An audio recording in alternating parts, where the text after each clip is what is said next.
저 요즘 이런 질문을 듣습니다. 목사님, 준례교 오신 지 얼마나 되셨습니까? 그래서, 이제 한 반절 지난 것 같습니다. 이렇게 말씀을 드리거든요. 그리고 또, 주위에 많은 분들이 저에게 이렇게 묻곤 합니다. 목사님, 목사님이신데 도대체, 어떻게 목사가 되셨습니까? 이렇게 물어보셔요. 어떻게 목사가 됐는지. 참, 감사한 것은 어쩌다가 목사가 되셨습니까? 이렇게 묻지 않아 주셔서 감사하게 생각합니다.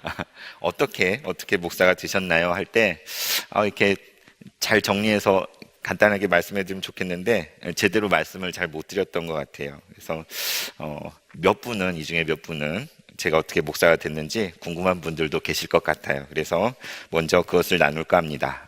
말씀을 나누기 전에 그 이야기를 같이 나누길 원합니다. 때는 바야흐로 1996년이었습니다.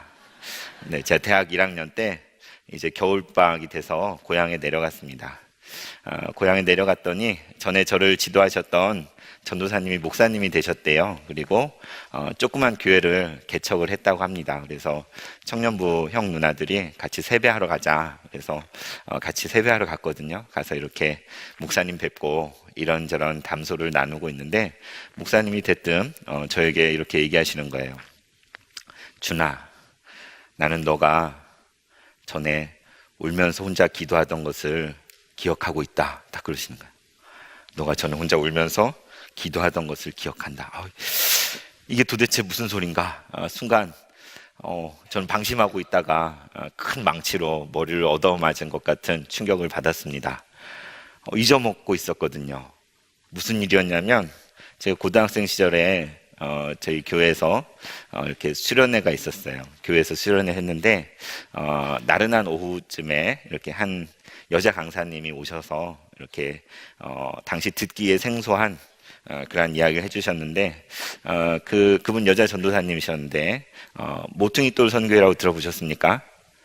네, 모퉁이돌 선교회라는 곳에서 선교 훈련을 받고 있는 중이라고 하시더라고요. 그러면서 특강 시간에 지금 북한에서 어떤 일들이 있는지, 북한에 지하교회가 있고 거기에 성도들이 어떤 고난을 당하고 있고 또 어떤 순교의 피가 흘려지고 있는지 처음 들어보는 그런 이야기들을 해주셨어요. 그러면서 한 예로 김일성의 지시로 이렇게 별장을 지으려고 어디 경관 좋은 곳에 땅을 팔아 건물을 지어라 그랬는데 거기 포크레인이 땅을 파는데 갑자기 무너지더래요. 그러더니 그 밑에 사람들이 들어있고 예수 믿는 사람들이 그 밑에서 예배하다가 발각이 돼서 그분들이 다 남김없이 처형을 당했다는 그런 이야기들을 들었습니다.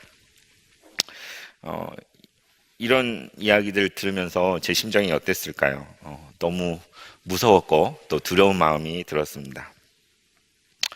그러고 나서 이제 특강 후에 조별로 이렇게 잠깐 나누는 시간이 있었는데 그 강사분이 저희 모임에 이렇게 잠깐 들르신 거예요. 그리고는 이런저런 얘기를 저를 보더니 제 얼굴을 보더니 이렇게 얘기를 하셨습니다. 형제님은 저 모퉁이돌 선교회를 창립한 이상 목사님하고 너무나 닮으셨어요. 이게 무슨 소리죠? 저는 그분을 뵌 적도 없고 어떤 분인지도 모르는데 닮으면 안 될 것 같더라고요. 그래서 무슨 그런 말씀 하시냐고. 저는 절대로 닮지 않았다고 이렇게 손사래를 쳤습니다. 그럴 리 없다고. 그리고는 이제 저녁 식사 후에 잠깐 집회 전에 이렇게 쉬는 시간이 있었는데 제가 무슨 마음이 들었는지 혼자 비어있는 그 본당에 어두컴컴한 본당에 혼자 올라갔어요. 혼자 올라가서 제가 거기에서 무릎 꿇고 강대상 앞에 엎드려서 목 놓아서 통곡하면서 기도를 했었습니다. 성도 여러분, 제가 뭐라고 기도했을까요? 네, 뭐라고 기도했냐면 주님, 저는 아닙니다. 저는 절대로 갈 수 없습니다. 저는 못 갑니다. 이러고 기도했습니다. 정말 무서웠나 봐요. 통곡하면서 저는 아니라고, 저는 절대로 못 간다고 그렇게 기도를 했었습니다. 그리고는 시간이 흘러서 그때 일을 다 까먹고 있었는데 아무도 모를 줄 알았는데 그 장면을 목사님이 보셨었나 봐요. 그래서 저보고 그런 얘기를 하신 거죠. 그러고 생각해 보니까 그 이후로 은연중에 제 마음속에 어떤 그런 관심들이 있었던 것 같아요. 이렇게 생활하면서 신문이나 매스컴에서 북한과 관련된 기사나 이야기를 듣게 되면 귀가 쫑긋하게 되고, 또 어디에서 뭐 그런 관련된 이야기를 들으면 정말 아무 이유 없이 눈에서 눈물이 막 나기 시작을 했습니다. 1994년에는 여러분 기억할지 모르겠지만 북핵 위기가 있었죠. 그때 저는 재수생이었지만 정말 이 땅을 위해서 얼마나 많이 뜨겁게 기도했었는지 모릅니다. 저도 모르게 제 마음 한구석에 늘 그 땅이 있었던 것 같습니다. 그런데 오랜만에 만난 이 목사님, 정말 오랜만에 만났는데 저를 보고 준아, 나는 너가 분당에 혼자 울면서 기도하던 것을 기억한다, 이렇게 얘기를 하신 거예요. 제가 어떻게 놀라지 않을 수가 있었겠습니까? 도대체 무슨 뜻으로 이 말씀을 하시는 건지. 그런데 목사님은 거기에다가 덧붙여서 이렇게 말씀하셨어요. 너는 꼭 신학교에 가게 될 거야. 정말 청천벽력과 같은 이야기였습니다. 제 반응이 어떠했을 것 같습니까? 예상이 되시죠? 아유, 저는 아니라고. 절대로 그런 일은 일어나지 않을 것이라고 고개를 절레절레 이렇게 했습니다. 왜냐하면 제 마음속에 저는 추후도 목사가 되고 싶은 생각이 없었거든요. 가장 원하지 않는 것 중에 하나가 목사였습니다. 어떤 마음이었냐면 그저 아마추어이고 싶고 순수하게 하나님을 섬기고 싶었습니다. 그런데 여러분 보십시오. 세월이 흘러서 저는 그 말씀대로 목사가 되어 이 자리에 섰습니다. 훗날 제 형님께 신대원을 진학하겠다고 상의를 드렸더니 형님이 이렇게 말씀하셨습니다. 아, 그러면 최소한 목사는 되는 거지? 이러면서 난 너가 아마도 북한 같은 데 몰래 잠입할 줄 알았다. 저 그런 생각을 꿈도 꿔본 적도 없거든요. 근데 제 형님이 그렇게 저를 보고 있었더라고요. 그래서 저는 목사가 됐고 신학교에 진학해서 북한과 가까운 저 중국 동북 지방의 견습 선교사로 다녀오게 되었습니다. 그리고 여러분 숭실대학을 아십니까? 네, 저희 상도동 쪽에 숭실대학교가 있는데요. 정말 의미 깊은 대학이에요. 그런데 평양에 원래 세워졌던 그러한 대학인데 기회가 주어져서 2년간 그곳에서 또 사역을 할 수가 있었습니다. 그리고 대학원에서 역사신학을 전공하였는데 석사학위 논문을 이런 주제로 썼습니다. 한국교회가 6.25 전쟁 경험을 통해서 어떠한 역사인식을 갖게 되었는지 그 영향에 대한 논문을 썼습니다. 그리고 참으로 감사하게 저는 지금 주님의 교회에서 통일선교 사역을 담당하고 있습니다. 제가 앞으로 어떻게 될까요? 저는 제가 청소년 시절에 그렇게 울면서 절대 안 간다고, 갈 수 없다고 했던 그 땅에 언젠가 들어가게 될 것을 확신하고 있습니다. 그리고 나아가서 여러분 저의 마지막 묘자리는 이 땅에 있는 게 아니고 저 위에 있다는 것을 이렇게 알고 있어요. 이건 어떻게 설명할 수는 없지만 그렇게 될 것이라고 저는 확신하고 알고 있습니다. 오늘 이 시간에 여러분과 함께 나누려는 하나님 말씀은 에베소 2장 13절에서 18절이지요. 에베소서는 우리 사도 바울이 에베소 교회에 보낸 편지입니다. 당시 에베소 교회 안에는 예수를 믿는 유대인들이 있었고 또 한편에는 헬라의 이방인들이 있었습니다. 근데 그들은 이전에 결코 상종할 수 없는 사람들이었죠. 유대인들은 누구를 섬겼습니까? 유일신 여호와만을 섬기고 따랐지요. 헬라인들은 이방의 많은 신들을 섬기고 따랐습니다. 이렇게 서로 상종할 수 없는 사이였는데 하나님의 아들이신 예수 그리스도께서 이 땅에 오셨습니다. 그리고는 유대인과 헬라인, 그들 모두를 위해서 자기의 피를 흘려주셨습니다. 그 피 흘림으로 말미암아 탄생한 것이 지금 이 에베소 교회인 것입니다. 그래서 바울은 이렇게 고백하고 있습니다. 13절을 함께 보겠습니다. 13절. 전에 멀리 있던 너희가 그리스도 예수 안에서 그리스도의 피로 가까워졌느니라. 바울은 이렇게 말하고 있습니다. 여러분, 전에 멀리 떨어져 있던 여러분은 사실 너무 멀리 떨어져 있었습니다. 서로 상종할 수가 없었습니다. 서로 이해할 수가 없었고 서로 받아들일 수도 없었습니다. 그러나 여러분, 이제 보십시오. 그리스도 예수께서 우리에게 오셨습니다. 바로 그분 안에서 이제 우리는 서로 가깝게 되었습니다. 그리스도의 피가 우리를 가깝게 해주었습니다. 지금 이 말을 하고 있는 것입니다. 바울이 소개한 이것이 바로 우리가 믿고 있는 그 복된 소식, 복음입니다. 우리가 믿는 복음은 전에 멀리 있었던 사람들을 서로 가깝게 만들어줍니다. 그리스도께서 흘리신 그 피는 나누어지고 갈라져 있던 사람들을 다시 불러 모으는 능력이 있습니다. 오직 그 피의 능력으로 말미암아 아무리 멀리 떨어진 사람들도 서로 가까워질 수 있게 되었습니다. 전에 멀리 있던 너희가 그리스도 예수 안에서 그리스도의 피로 가까워졌느니라. 본래 사람들은 서로 가까워질 수가 없는 존재였습니다. 아니요, 목사님, 그냥 가까운 사람들도 있는데요 하시는 분이 있을 것 같아요. 그렇습니다. 사람들은 가까워질 수도 있어요. 어떤 때 가까워집니까? 어떤 특별한 목적과 이익이 걸려 있고 그것이 일치할 때는 가까워지기 쉽습니다. 그러나 그것은 일시적이고 한시적인 것이죠. 이해관계가 잘 맞아떨어졌기 때문입니다. 무언가 나에게 유익한 것이 있기 때문에 가까운 것입니다.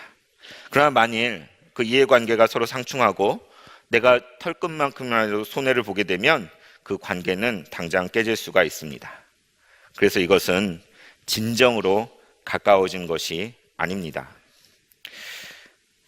죄인인 인간은 서로 멀찍이 떨어져 있습니다. 어떻습니까? 가장 가까워야 할 부부 사이에도 사실 전혀 가깝지 않을 수 있습니다. 직접 낳고 기른 부모와 자식 사이에도 알게 모르게 뼈아픈 상처들이 있습니다. 함께 피를 나눴다고 하는 형제 사이에도 시기와 경쟁과 섭섭함에 깊은 골짜기가 있습니다. 성경이 그 사실을 잘 보여주고 있습니다. 어디에 나와 있습니까? 창세기에 아담이 타락한 후에 그가 낳은 두 아들을 보십시오. 그 사이에 벌어진 일이 무엇입니까? 바로 형인 가인이 동생인 아벨을 살해한 것입니다. 그것이 바로 타락한 인간의 모습입니다. 본래 사람은 더불어 살도록 지음받았습니다. 서로 사랑하며 지내도록 지음을 받았습니다. 그러나 하나님을 떠난 인간은 서로 미워하게 되었고 대적하게 되었고 죽이는 일을 일삼게 되었습니다. 인간의 모든 역사가 바로 그렇습니다. 우리 자신의 모습을 한번 들여다보십시오. 또 우리의 과거와 현재를 보시기 바랍니다. 얼마나 멀리 떨어져 있는지. 과거 시대에는 서로가 속박을 하였고 자유를 구속하는 시대였습니다. 그렇다면 오늘날은 어떻습니까? 자유가 너무나 많지 않습니까? 그래서 서로가 서로를 거추장스럽게 생각을 합니다. 결혼하지 않습니다. 자녀를 낳지 않습니다. 다른 사람들과 관계 맺는 것을 귀찮게 생각합니다. 혼밥과 혼술과 혼거가 더 좋습니다. 교회 안에는 어떻습니까?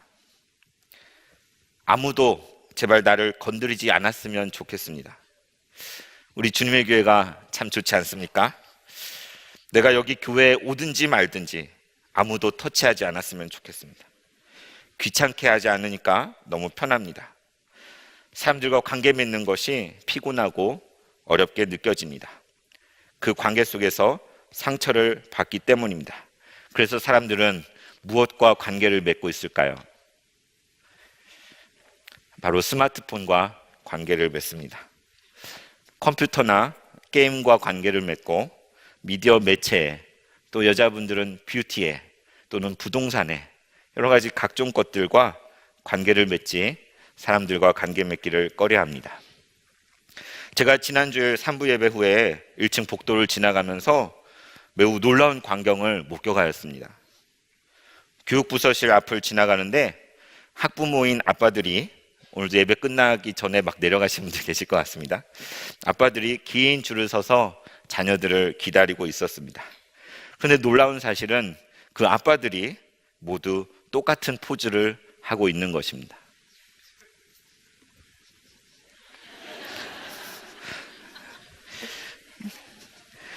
모두 고개를 숙이고 스마트폰만 들여보고 있었어요. 책망하려는 게 아니라 그게 제 모습이더라고요.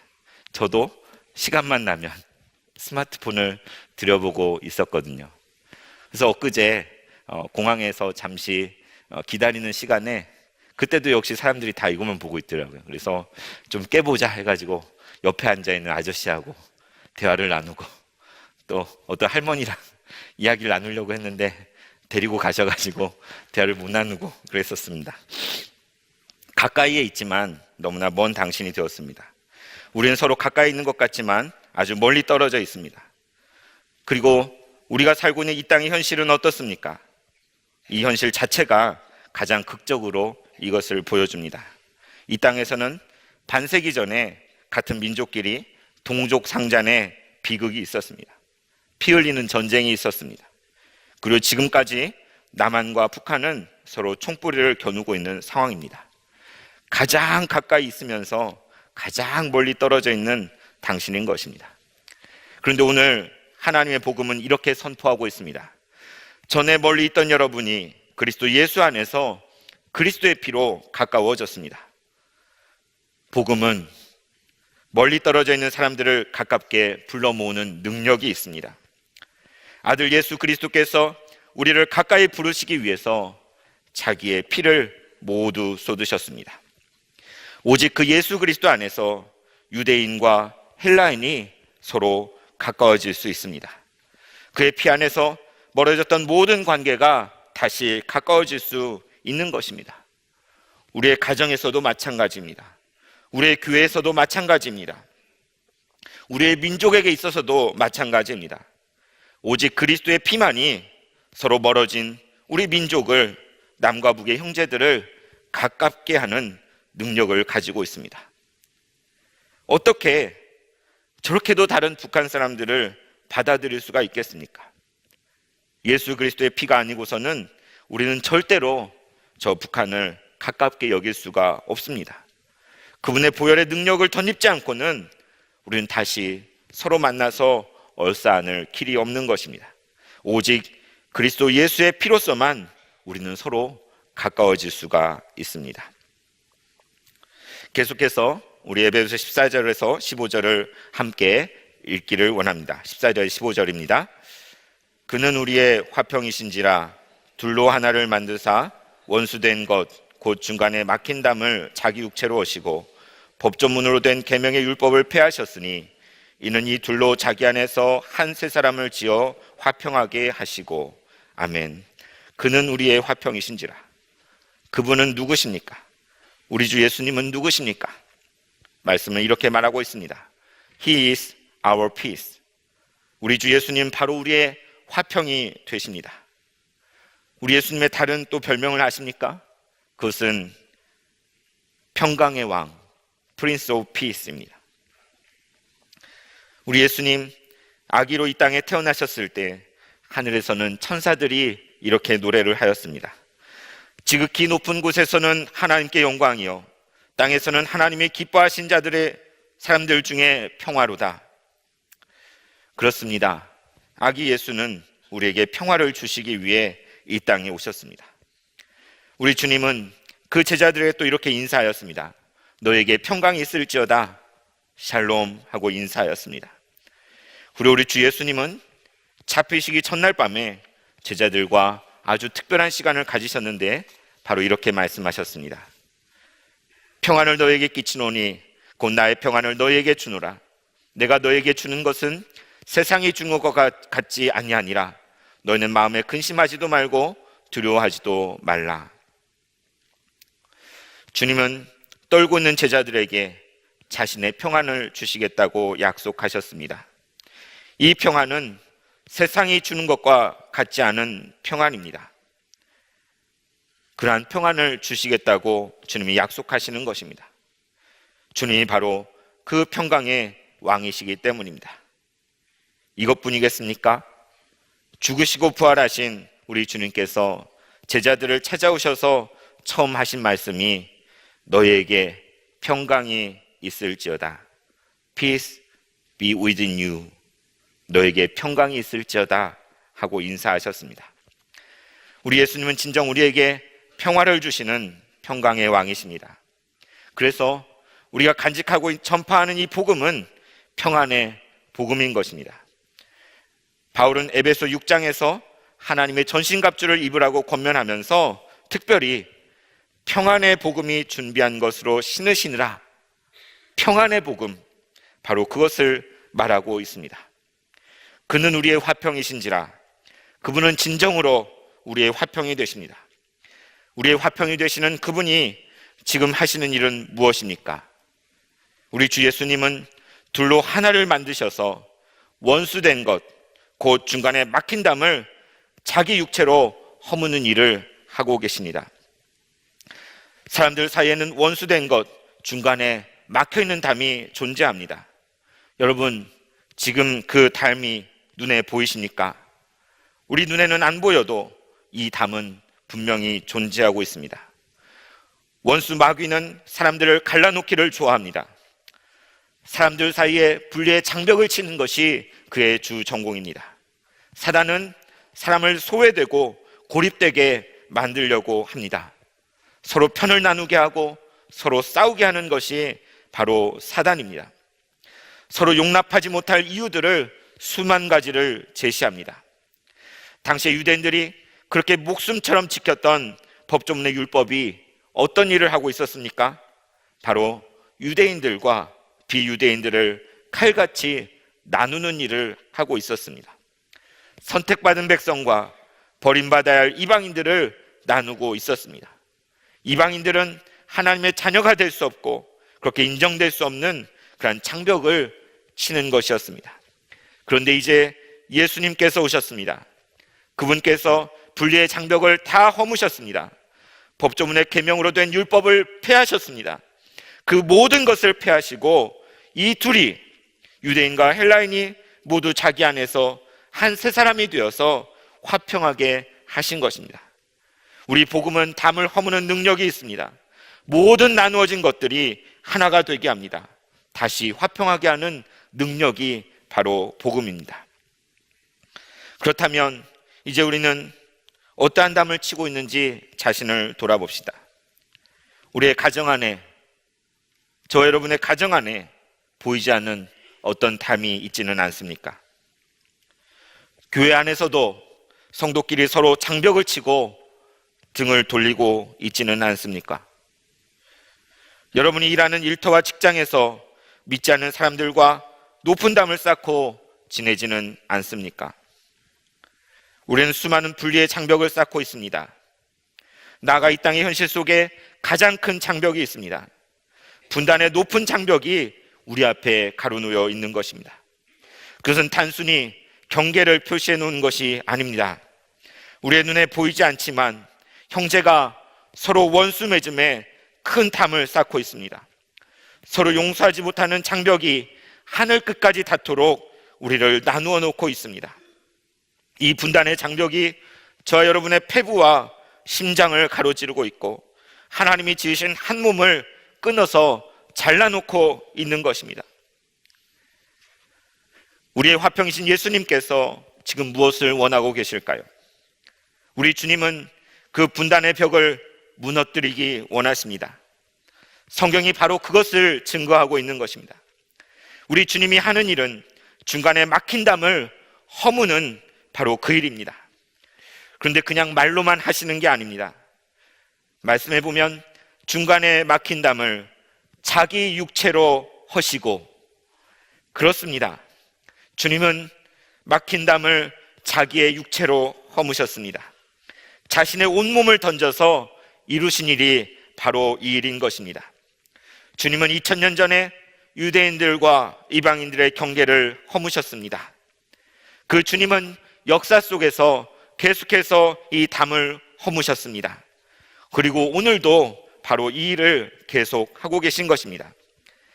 하나님의 말씀은 하나님 말씀으로 말미암아 우리 앞에 높은 벽이 위에서부터 허물어지고 있습니다. 주님의 비추심으로 말미암아 큰 빙하가 녹고 있습니다. 주님의 드려지신 육체로 인하여 큰 산이 무너지고 땅이 진동하고 있습니다. 저 바다가 주님의 음성에 멀리 물러가는 것입니다. 지금 하나님의 역사를 보고 계십니까? 저는 이 땅에 세상 역사 너머에 있는 하나님의 역사를 보기 원합니다. 그것이야말로 진정 우리가 보아야 할 역사인 것입니다.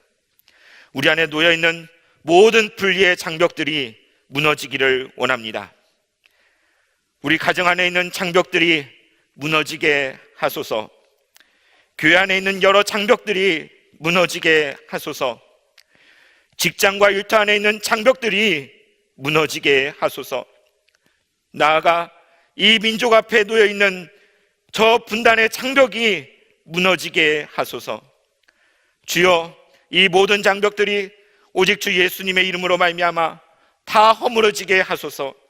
그 옛날 여리고성이 무너졌던 것처럼 다 무너져 내리게 하소서. 그렇습니다. 우리에게 주신 이 복음은 우리를 서로 가깝게 하는 복음일 뿐만 아니라 막힌 담을 허물고 화평하게 하는 평화의 복음입니다.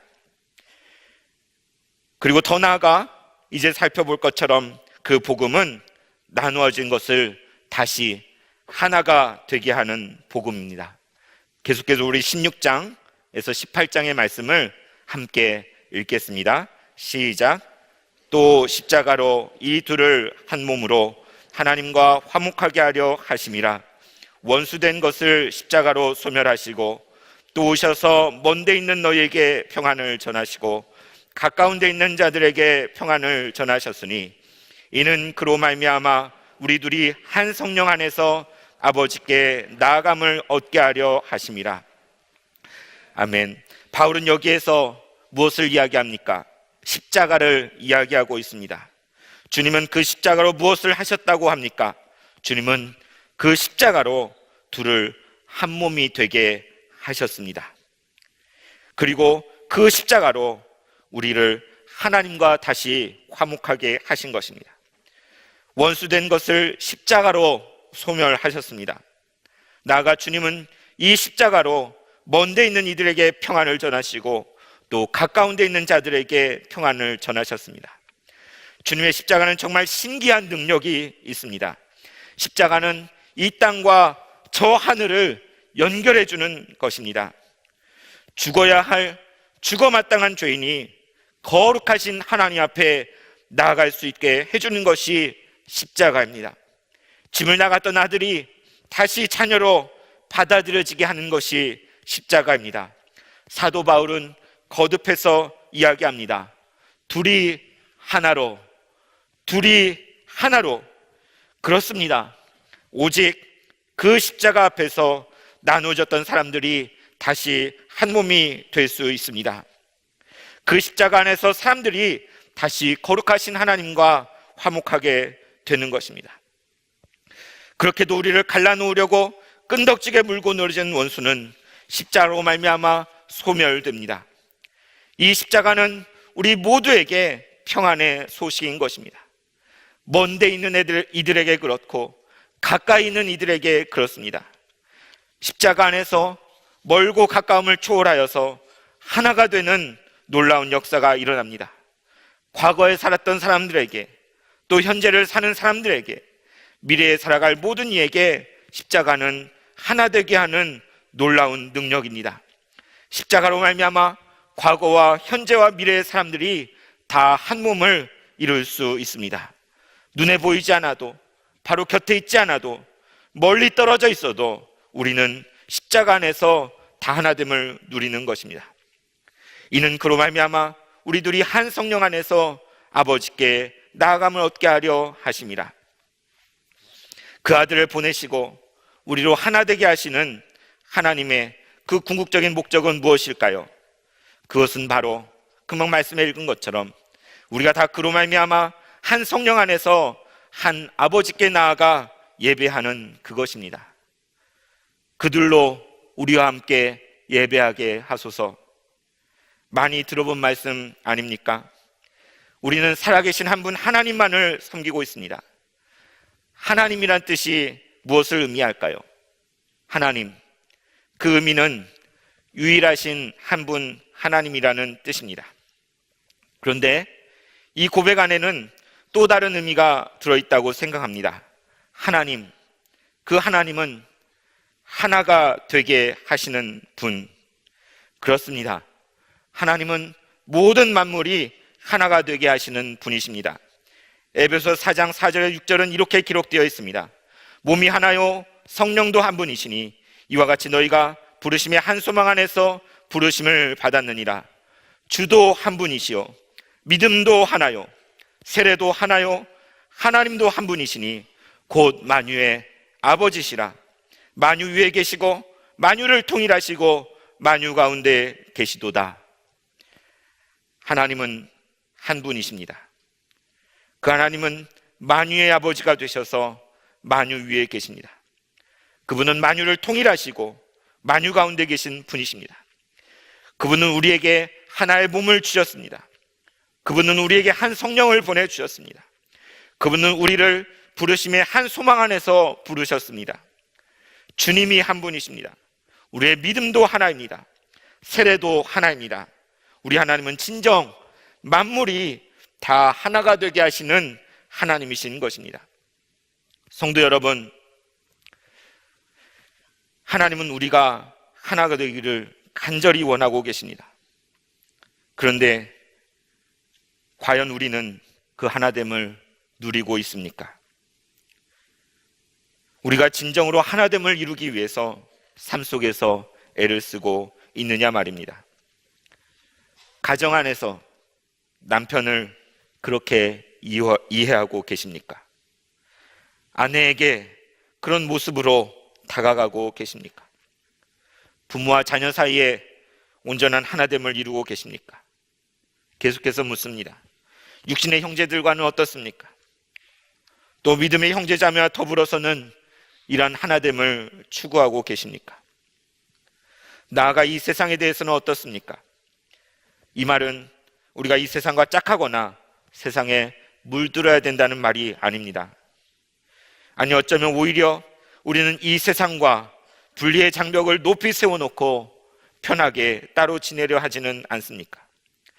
저 세상에 있는 그들을 외면하고 포기해버리지는 않았습니까? 남북관계에 있어서는 어떻습니까? 저는 이 세상이 논하는 진보나 보수의 입장을 대변하지 않습니다. 저는 성경이 말씀하는 것, 이 하나님의 말씀이 말하는 것에만 관심이 있습니다. 우리는 예수를 따르는 자들입니다. 우리는 이 땅에서 그리스도 안에서 하나됨을 추구하는 그리스도인입니다. 우리는 복음이 우리에게 말해주는 대로 이 세상을 바라보아야 할 것입니다. 우리는 복음이 제시하는 대로 이 민족을 위해 기도해야 할 것입니다. 우리는 그 복음이 이끄시는 대로 우리 자신을 드려야 할 것입니다. 우리는 그 복음이 가르쳐주는 대로 이 땅에서 진정한 하나됨을 위해 삶을 살아가야 할 것입니다.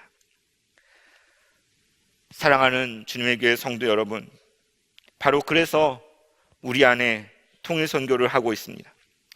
그래서 우리 교회는 남북으로 분단된 이 민족을 위해 간절히 기도하고 있습니다. 그래서 우리 교회는 이 민족의 회복과 하나됨을 위해서 여러 가지 모양으로 헌신하고 있습니다. 올해 주님의 교회 표어가 무엇이지요? 가정이 신앙의 주체입니다. 어쩌면 이것까지도 같은 맥락에서 이해할 수 있습니다. 가정에서부터 하나가 되지 못했습니다. 곳곳에서 분열과 다툼, 깨어짐과 아픈 상처가 있습니다. 이 모든 것은 죄로 인한 것입니다. 바로 우리가 하나님으로부터 분리됨에서 비롯된 것입니다. 그 처참한 결과는 바로 원수 사망이죠. 바로 이것을 돌이키기 위해서 우리 주님이 이 땅에 오셨습니다. 하나 될 수 없는 우리를 다시 하나 되게 하시려고 예수님께서 오셨습니다. 우리를 다시 하나님께 돌이키게 하기 위해서 예수님이 자신을 들여 십자가에 달리셨습니다. 이것이 바로 이 땅에서 벌어진 진정한 역사입니다. 그리고 이것이 지금도 진행되고 있는 하나님의 일입니다. 성령께서 지금도 이 일을 하고 계십니다. 분열을 그치고 하나가 될 수 있게 주님의 성령이 지금도 온 세계 위에 운행하고 계십니다. 그 역사를 바라보기 원합니다. 하나 되게 하시는 그 역사에 모두가 동참할 수 있기를 바랍니다. 마지막으로 온 세계 위에라는 찬양을 함께 나누고 말씀을 마치겠습니다. 온 세계 위에, 온 세계 위에 주님의 성령이 역사하시네. 주님의 강 넘치고 주 임하시네. 주님의 성령이 온 세계 위에, 온 세계 위에, 온 세계 위에 주님의 성령이 운행하시네. 주님의 깃발 들고 주 찬양하네. 주님의 성령이 운행하시네. 분열을 그치고 하나 될 수 있게 주님의 성령이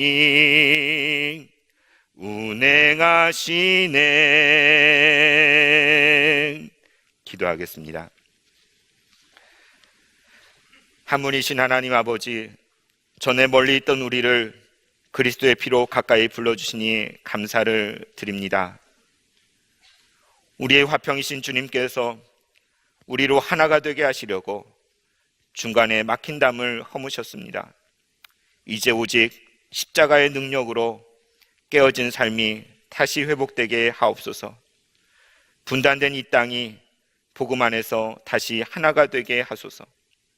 우리가 이 소망을 품게 하시고 우리가 다 이 하나님의 놀라운 역사에 참여하고 헌신하게 하소서.